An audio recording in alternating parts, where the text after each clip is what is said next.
à bouger, à bouger, à bouger. On va bouger, bouger, bouger, à bouger, à bouger, bouger, bouger. Ah, on va bouger, bouger. Bouger, bouger. C'est la maladie du bouger, bouger. Bouger, bouger. Alors, du football féminin, je ne les voyais pas, les filles, avec leur queue de cheval, tout à l'heure. Elles portent les mêmes maillots, les mêmes shorts que les garçons. C'est l'équipe de France? Non, Non. ce sont les Lyonnaises qui commencent leur campagne de Ligue des Champions et elles sont tenantes du titre et ça s'est très bien passé pour ces jeunes femmes. On regarde hier soir les Lyonnaises que vous allez retrouver en blanc en quête d'un deuxième titre européen d'affilée, le 4e de leur histoire, affrontaient les Norvégiennes d'Avaldsnes, voilà, j'espère qu'il est bien prononcé, chez elles là-bas en Norvège. Et pour ce 16e de finale aller à l'extérieur, les Lyonnaises se sont offerts une belle victoire 5-2, ouverture du score de Kumagai, but de Le Sommer et à la pause, l'OL mène 2-1. Bing. À la reprise, Camille Abili, que vous voyez à l'image, s'offre un doublé et Egerberg, elle conclut l'affaire. Match retour dans une semaine à Lyon. Ce soir, les filles du PSG sont aussi en Norvège à Lillestrøm. Ils en ont mis combien là? 4? 5 en tout. Ah, 5 en tout? Ouais, 5 en tout. Bravo. Bon, qui en a d'autres? Du tennis, du côté de Pékin et de Tokyo. Et du côté de Pékin, c'est Richard Gasquet qui a disputé son premier tour.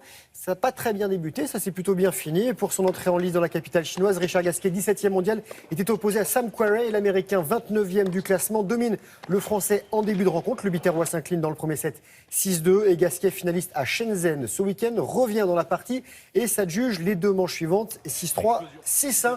Autre succès tricolore, celui d'Adrian Manarino, issu des qualifications, qui sera opposé à Nadal.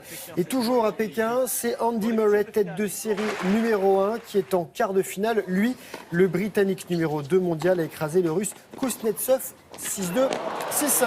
Ça joue aussi du côté de Tokyo au Japon et Kei Nishikori n'y décrochera pas un 3e sacre. L'enfant du pays 5e du classement a abandonné en 8e de finale. Il était opposé au Portugais Joao Sousa. Et la superstar japonaise a jeté l'éponge parce qu'il avait des difficultés à courir, donc avant la fin du premier set. Chez lui en plus, c'est dommage. C'est un demi-dieu là-bas. Eux, ils n'ont aucune difficulté à courir. Ce sont les handballeurs du championnat de France. Et Chambéry, en noir et jaune, accueillait Ivry, les Hauts-Savoyards, qui ont été 11 fois vice-champions de France, l'emportent 29-25. Et après cette 3e victoire, Chambéry est 3e derrière le PSG et Nantes. Bon, on continue avec du basket. La basket NBA, ça va débuter la saison à la fin du mois. Alors là, les basketteurs, pour certains, sont du côté de l'Europe. Ils viennent jouer. Et parmi le staff d'Oklahoma, il y a un Français. Je vous présente ce garçon. Qu'est-ce qu'il venait de faire d'Europe? Il s'entraîne. Il s'entraîne. C'est une pré-saison pour eux. Et il s'appelle Geoffrey Lauvergne. Il est transféré de Denver cet été. Il a effectué ses premiers pas sous les couleurs du Thunder d'Oklahoma City. Il a joué 20 minutes face à Barcelone. Et il s'est offert 8 points. Oklahoma s'impose 92-89. Et lundi, le Thunder avait perdu à Madrid. Ça compte pour du beurre. Je vous présente Stéphane Toureau, au Savoyard de 29 ans, apnéiste, sacré champion de France cet été. Il est devenu vice-champion du monde en Turquie, 103 mètres en poids constant monopalme. Le poids constant, en fait, c'est que l'apnéiste va descendre et remonter sans toucher à ce filin et avec le même lest. De belles images. On fera bientôt de l'apnée en fosse, William. Et là, pour terminer, je vous emmène du côté d'Annecy avec l'Alpsman X-Trail, c'est un triathlon hors norme.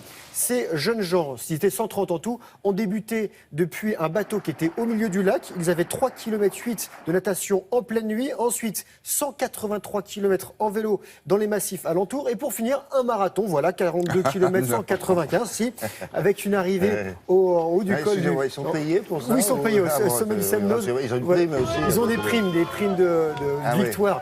Et là, ce garçon, il s'appelle Cédric Jacot. Il a mis 12h21 minutes et 4 secondes. Et la première des 10 femmes, l'Allemande Helmut Gruber, elle a mis un peu moins de 14 heures. Voilà, c'est les forçades, comme l'Ironman, mais version ça monte, ça descend. Hein.